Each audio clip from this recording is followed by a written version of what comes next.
The first crack appeared in Mike Donovan's above-ground pool during the final scorching week of August.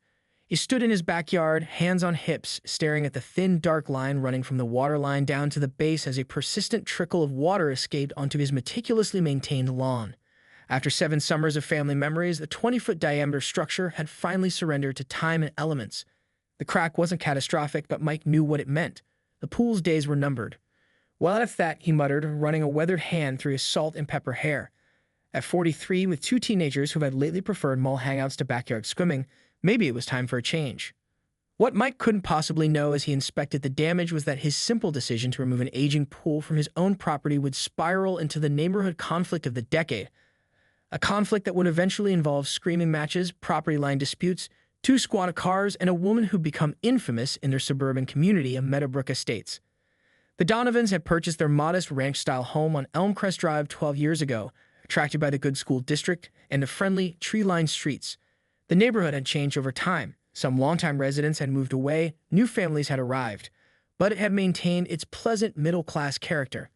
Most residents were like Mike and his wife Sarah, hardworking people who kept their properties neat and minded their own business. Most, but not all. 2 doors down lived Patricia Winters, a 50-something woman with a razor-sharp bob and a seemingly inexhaustible supply of community regulations committed to memory. Patricia had moved to Meadowbrook Estates 5 years ago following a divorce, and in that short time had managed to insert herself into every aspect of neighborhood governance.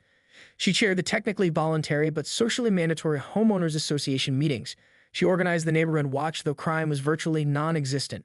And most notoriously, she conducted what many residents had taken to calling compliance patrols, daily walks where she documented infractions of HOA guidelines with her smartphone. "I'm thinking of taking down the pool," Mike announced at dinner that evening. Sarah looked up from her plate, surprise evident on her face. "Really? The kids will be disappointed," she said, though they both knew that wasn't entirely true. Their daughter Maddie, 16, barely acknowledged the conversation, thumbs tapping at lightning speed on her phone. 14-year-old Ben at least managed to pause his video game long enough to shrug. "Whatever. We hardly use it anymore and I'm tired of cleaning it." Mike nodded. "That's what I was thinking. The side's starting to go anyway, and we could use that space for something else. Maybe a fire pit area or a garden for your mom." Sarah smiled. "I have been wanting more garden space, and the water bill would go down." The decision was made that evening without fanfare. The next Saturday morning, Mike rented a small excavator, called his brother-in-law for help, and began the process of dismantling the aging structure. The day was clear and bright, perfect for the task at hand. They drained the remaining water, carefully directing it away from neighboring properties and toward the storm drain at the street's edge. By noon, they had removed the liner and begun dismantling the metal frame. Mike was sweating but satisfied with their progress. The work was physical but straightforward, and there was something cathartic about reclaiming this piece of his property. That was when he heard the distinctive sound of throat clearing from his side yard, a sound he'd come to recognize with a sense of dread. He turned to see Patricia Winters standing at the edge of his property, arms crossed, her thin lips pressed into a disapproving line. "Excuse me," she called out, her voice carrying across the yard with practiced authority. "Do you have a permit for this demolition work?" Mike wiped sweat from his brow, leaning on the shovel as he regarded Patricia Winters. Her question about a permit hung in the air between them, sharp as a fishhook. "Good afternoon, Patricia," he said, forcing politeness into his voice. "I'm just taking down my old pool. It's not a demolition, it's an above-ground structure that's being disassembled."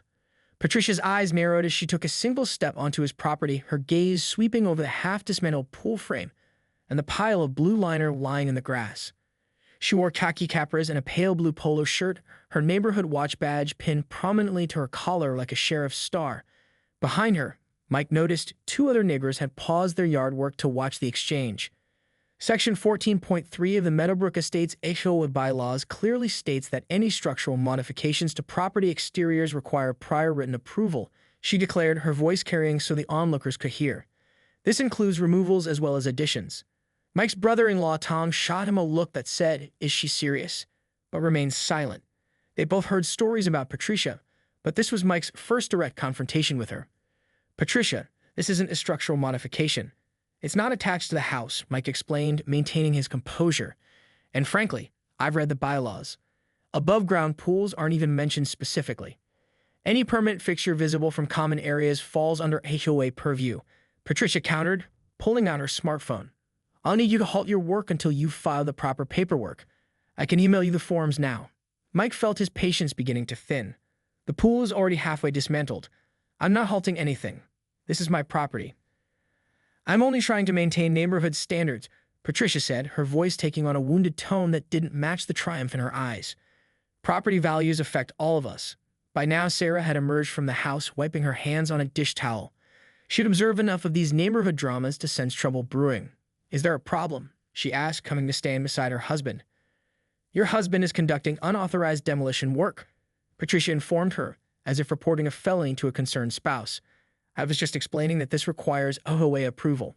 Sarah's smile remained fixed, but Mike recognized the dangerous glint in her eye. His wife was unfailingly polite to everyone, but she had little patience for busybodies. Patricia, we're simply removing an old pool that served its purpose, Sarah said evenly. I can't imagine how that would possibly require approval. Rules are rules, Patricia replied, tapping rapidly on her phone. I'm documenting this violation. You'll be receiving a formal notice. Mike felt his face growing hot. This is ridiculous. I'm not stopping work because you decided to interpret the rules however you want. Patricia's mouth tightened into a thin line. As HOA chairperson. Voluntary chairperson, Mike corrected. It's my responsibility to ensure all residents maintain standards. Your attitude isn't helpful, Mike. 2 houses down, elderly Mr. Grayson had shuffled onto his porch to observe the commotion. Across the street, the Patel family had paused their gardening to watch. Mike suddenly realized they had an audience for this absurd confrontation. Patricia, he said, lowering his voice, I'd be happy to discuss this Monday at a reasonable hour. But today, I'm finishing what I started. Something in Patricia's expression shifted then, a flash of genuine anger breaking through her officious facade. This is exactly the problem with this neighborhood lately. Nobody respects procedures anymore. She took another step forward, now fully on the Donovans' property, and raised her phone to take photos of the pool demolition. The association will need documentation. Tom, who had been silently watching the exchange with growing disbelief, finally spoke up. Ma'am, are you seriously taking pictures of someone else's backyard without permission? Patricia ignored him, continuing to photograph the scene from various angles. Mike noticed she was capturing not just the pool, but also their backyard, garage, and even parts of their home's rear entrance. That's enough, Mike said firmly. You need to leave my property now. This is a compliance matter, Patricia insisted, continuing to take photos. Sarah stepped forward. Patricia, we've asked you to leave. You're trespassing now. Patricia lowered her phone, fixing Sarah with a cold stare. I have every right to document violations as the HOA chair. If you bother to attend meetings, you know that. Actually, came a new voice from behind them. She doesn't. They all turned to see Dave Mercer, a retired attorney who lived at the end of the street, walking toward them with his golden retriever on a leash. Dave had served on the original HOA board years ago before stepping down. The HOA bylaws don't grant anyone the right to enter private property without consent, Dave said calmly.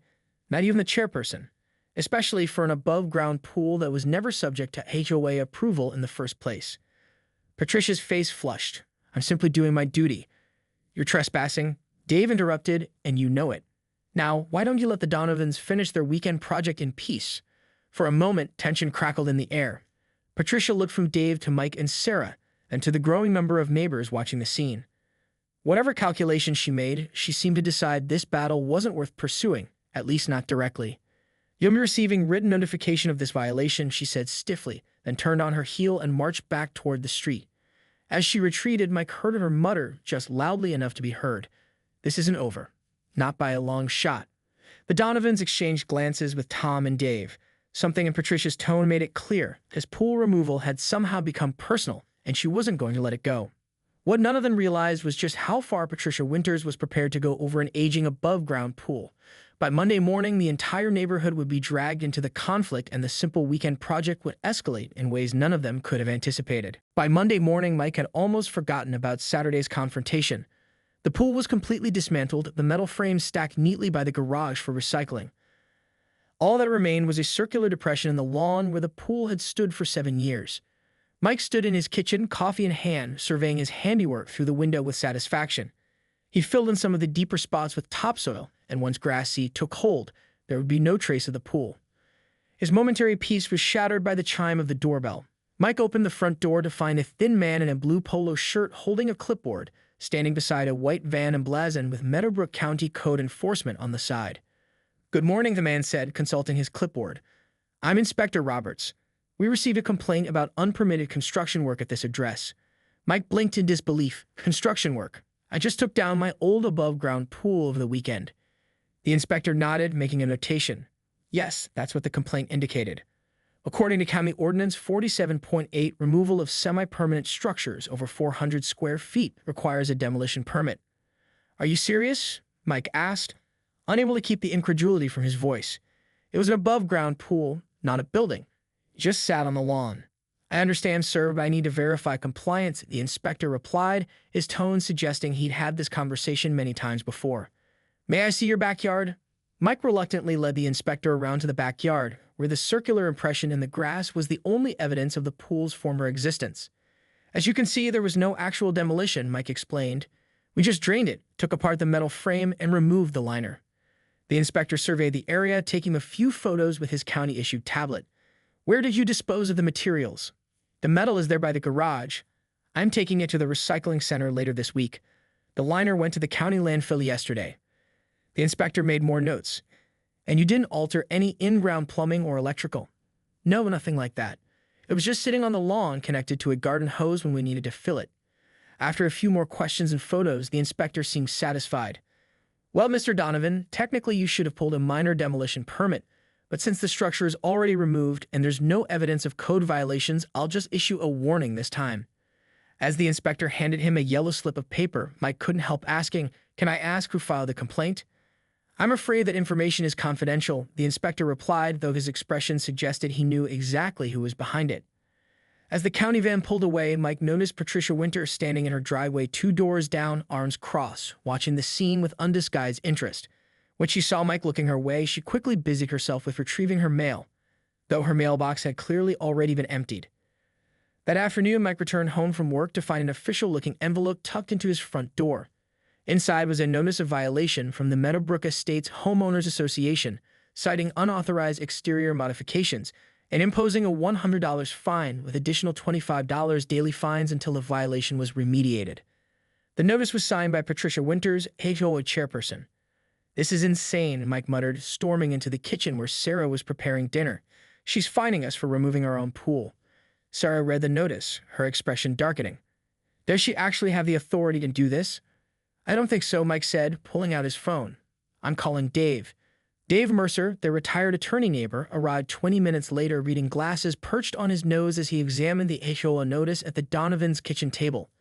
This is unenforceable on several counts, Dave said finally, removing his glasses. First, your above-ground pool was installed before the current HOA bylaws were amended to include semi-permanent structures. Second, the fines aren't approved by the full board. Patricia doesn't have unilateral authority to impose them. Third, even if she did, there's no violation here to begin with. So we can just ignore this? Sarah asked. Dave stroked his chin thoughtfully. You could, but knowing Patricia, she'll escalate. She's been trying to consolidate her authority in the HOA for years. What's her problem anyway? Mike asked. It's just a pool. It's not about the pool, Dave explained, folding the notice and handing it back. It's about control. Patricia moved here after her divorce and immediately tried to remake the neighborhood in her image. Your pool removal is just the latest battle in her campaign. As if on cue, Mike's phone rang. It was Ben, their 14-year-old son, calling from his friend Kyle's house down the street. Dad, Ben's voice was urgent. Mrs. Winters is in our backyard taking more pictures. Mike was out the door before Ben could say another word, with Sarah and Dave close behind. As they rounded the corner of the house, they found Patricia Winters not just in their backyard, but actually measuring the depression where the pool had been with a tape measure, while photographing it with her phone. Patricia, Mike shouted. What the hell do you think you're doing on my property? Patricia jerked upright, startled but quickly composing herself. Documenting the ongoing violation, she replied as if it were the most natural thing in the world. The HOA needs precise measurements for the record. Get off my property right now, Mike demanded, his patience completely exhausted. There's no need to be hostile, Patricia said, continuing to take photos. I'm performing my duties as what? Sarah interjected. Neighborhood dictator. You have absolutely no right to be here, and you know it. Patricia's face flushed red. I have every right. As chairperson. You're trespassing, Dave interrupted firmly, and this is the second time you've been told to leave this property. I suggest you do so immediately. Something in Dave's authoritative tone seemed to penetrate Patricia's self-righteousness. She gathered her tape measure, but made a show of taking a few more photos before walking toward the side yard. As she passed Mike, she paused. "The HOA board meets tomorrow evening," she said, her voice low but intense. "I called an emergency session to discuss your violation and potential legal action. It would be in your best interest to attend." After she left, Mike, Sarah, and Dave stood in stunned silence for a moment. Did she just threaten legal action over a pool removal? Sarah asked incredulously. Dave nodded grimly. She's becoming more aggressive. This isn't normal HOA behavior, even by Patricia's standards. So what do we do? Mike asked. Document everything, Dave advised. Take photos of your yard now. Save that HOA notice. And you might want to consider installing security cameras. Something tells me we haven't seen the last of Patricia Winters. What none of them realized was that Patricia had already escalated the situation beyond a simple HOA dispute. As they spoke, she was on the phone with the county zoning office, the environmental department, and even the water authority, filing complaints about everything from improper water drainage to potential soil contamination from the pool chemicals. The simple act of removing an aging above-ground pool was about to turn the quiet neighborhood of Meadowbrook Estates into a battleground, with the Donovans' backyard at the center of the conflict. The emergency HOA meeting was scheduled for 7:00 p.m. in the community center, a grandiose name for what was essentially a converted garage at the entrance to Meadowbrook Estates. By 6:45, the small room was uncharacteristically packed. Word of the pool controversy had spread through the neighborhood like wildfire, drawing residents who hadn't attended an HOA meeting in years. Mike and Sarah arrived precisely at 7:00, Dave Mercer accompanying them as their informal advisor. They found seats near the back of the room, acutely aware of the curious glances from their neighbors. At the front, Patricia Winters sat at a folding table with 3 other board members, arranging papers with officious precision. A projector hummed on a cart beside her, connected to her laptop. Quite the turnout, Dave murmured. Patricia might have overplayed her hand. People don't like HOA drama unless they're directly involved. At 7:05, Patricia called the meeting to order, tapping a small gavel against the table with evident satisfaction. Thank you all for attending this emergency session, she began, her voice carrying the gravity of someone announcing a national crisis. We're here to address a serious violation of our community standards that threatens the integrity of our neighborhood governance. Mike exchanged glances with Sarah. The removal of their pool had somehow transformed into an existential threat to the HOA itself. Patricia clicked to her first slide, a before and after photo of the Donovans' backyard, with the pool intact in one image and the circular depression in the other. The Donovan family at 427 Elmcrest Drive has willfully violated Section 14.3 of our bylaws by removing a significant landscape feature without proper approval, Patricia announced. This flagrant disregard for procedure undermines everything we've built in this community. One of the other board members, a mild-mannered retiree named Henry Jenkins, leaned toward his microphone. Patricia, I'm not sure this qualifies as an emergency. It's an above-ground pool, not a historic landmark. Patricia's smile tightened. Henry, we've discussed this. The precedent is what matters. If we allow residents to modify their properties without oversight, what's next? Unapproved fence heights, unauthorized garden sheds, chaos. From the middle of the room, Diane Lowell raised her hand. A longtime resident with no particular allegiance to either camp, she was respected for her straightforwardness. I'm confused, Diane said when Patricia reluctantly acknowledged her. Mike and Sarah got rid of an eyesore. Isn't that improving the neighborhood? I thought the whole point of the HOA was to maintain standards. A murmur of agreement rippled through the room. Patricia's eyes narrowed. The issue isn't the pool itself, she explained with exaggerated patience. It's the process. Rules exist for a reason. But what rule exactly did they break? Asked another neighbor. I've had my above-ground pool for years and never needed HOA approval. Patricia adjusted her glasses. Section 14.3 clearly states, Section 14.3 refers to permanent structures attached to the property. Dave Mercer interrupted, rising to his feet. Above-ground pools are specifically exempted in Appendix C, Paragraph 2 of those same bylaws. The buzz of conversation filled the room as Patricia's face flushed. She hadn't expected anyone to actually know the details of the bylaws she so often cited. Furthermore, Dave continued, even if the Donovans were in violation, which they aren't, the bylaws require a full board vote before issuing fines, not unilateral action by the chairperson. Patricia clicked rapidly through her slides, flustered. That's a matter of interpretation. As chairperson, Henry Jenkins cut in, surprising everyone with his firmness. You have a duty to apply the rules fairly, Patricia. I've reviewed the situation and I can't find any violation here. The meeting was slipping from Patricia's control. Her carefully orchestrated public shaming of the Donovans was backfiring as neighbors increasingly voiced support for Mike and Sarah. There's also the matter of trespassing, Dave added. Patricia has twice entered the Donovan property without permission, taking photographs and measurements, the second time after being explicitly told to stay off their property. This revelation caused a stir. Even Patricia's few allies looked uncomfortable. I was conducting official HOA business, Patricia protested. The HOA doesn't grant you the right to trespass, Dave replied calmly. Nothing does. The meeting continued to unravel as more neighbors spoke up, many sharing their own stories of run-ins with Patricia's overzealous enforcement. What had been intended as the Donovans' public reprimand was rapidly becoming Patricia's referendum. After nearly an hour, Henry Jenkins called for a board vote on the Donovan matter. The result was 3-1 in favor of dismissing all fines and considering the matter closed. Patricia, the lone dissenter, sat rigid with fury. As the meeting adjourned, neighbors approached Mike and Sarah with handshakes and supportive comments. The pool removal had unexpectedly made them the rallying point for community frustration with Patricia's regime. Patricia remained at the front table, furiously gathering her materials, avoiding eye contact with anyone. As the room emptied, Mike approached her, extending an olive branch. Patricia, I think we got off on the wrong foot here. For what it's worth, I'm sorry this became such a big issue. Maybe we can move past it now? Patricia looked up, her expression cold. This isn't over, Mr. Donovan. Not by a long shot. You've humiliated me in front of the entire neighborhood. That wasn't our intention, Mike began. Save it, Patricia snapped, slamming her laptop shut. You think you've won because you've turned the neighborhood against me? I filed complaints with every relevant agency in the county.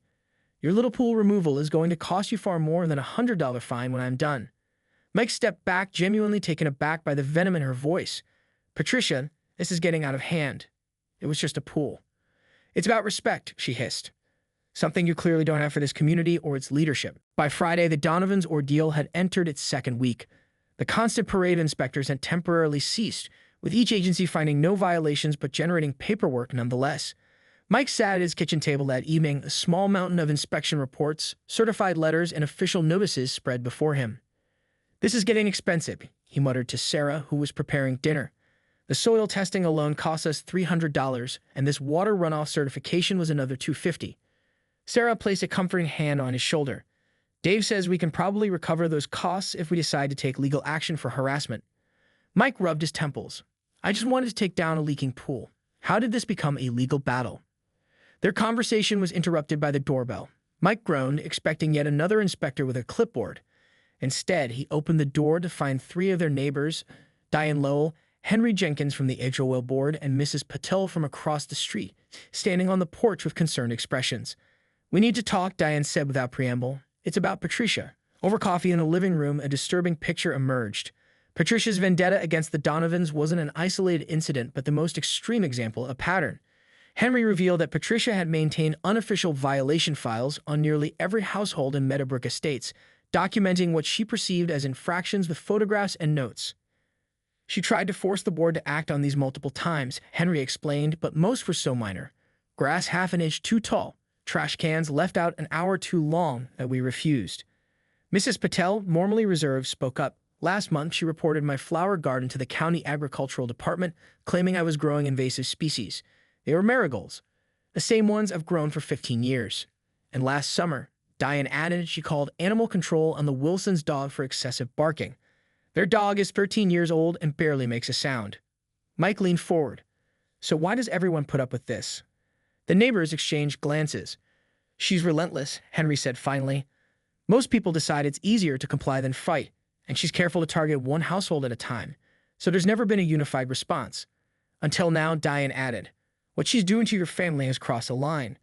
28 households have signed this letter demanding her removal from the HOA board. She handed Mike a document bearing the signatures of over half the neighborhood's residents. We're holding an emergency board meeting tomorrow morning, Henry explained. With this many signatures, we can remove her as chairperson under the bylaws. As their neighbors left that evening, Mike felt a weight lifting. The community was rallying around them. Perhaps this nightmare would soon end. That hope was short-lived. At 7:30 the next morning, Mike stepped outside to retrieve the newspaper and found Patricia Winters standing in his front yard, phone in hand, frantically taking photographs. Good morning, Patricia, he said wearily. What alleged violation are you documenting now? Instead of her usual officious tone, Patricia's voice trembled with barely controlled rage. I know what you've done. Turning the neighborhood against me, organizing a coup. Mike sighed. No one's organizing anything. People are just tired of being bullied. Bullied? Patricia's voice rose sharply. I've dedicated years to maintaining standards in this neighborhood. I've sacrificed my time, my energy. No one asked you to, Mike pointed out. And taking photos of my front yard at 7:30 on a Saturday morning isn't maintaining standards. It's harassment. Patricia stepped closer, her finger jabbing toward Mike's chest. You have no idea who you're dealing with. I have connections throughout the county. I serve on the Chamber of Commerce. I personally know Judge Harmon. Neighbors were beginning to emerge from their homes, drawn by the commotion. Mike noticed Dave Mercer walking toward them from down the street. Patricia, Mike said calmly, I think you should go home. This isn't helping anyone.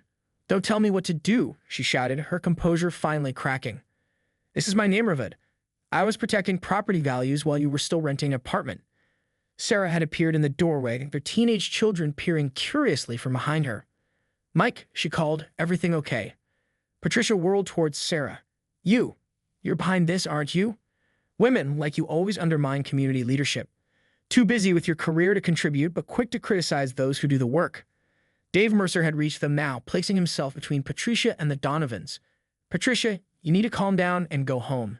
You're making a scene. A scene? Patricia laughed, a brittle sound devoid of humor. I'll show you a scene. I've already contacted the district attorney about fraud charges. Mike blinked in confusion. Fraud? What are you talking about? Your pool. Patricia's voice had risen to a near shriek. You claimed it was damaged, but I have photos proving it was in perfect condition. You lied to avoid proper procedures. The absurdity of the accusation momentarily stunned Mike into silence. Other neighbors had gathered on the sidewalk, watching the unfolding drama with a mixture of fascination and discomfort. Patricia, Dave said firmly, there's no law against removing your own pool, damaged or not. Now please, for your own dignity, go home. Patricia's face had flushed to a dangerous shade of red. She raised her phone, waving it like a weapon. I have documentation. Years of violations by everyone in this ungrateful neighborhood. And I've backed it all up to the cloud. She turned in a circle, addressing the growing crowd of onlookers. You all think you can push me out? After everything I've done? I built this community. I protected it. No one spoke. The neighbors watched in uncomfortable silence as Patricia's carefully maintained facade crumbled completely. Fine, she shouted into the silence. You want to see what happens?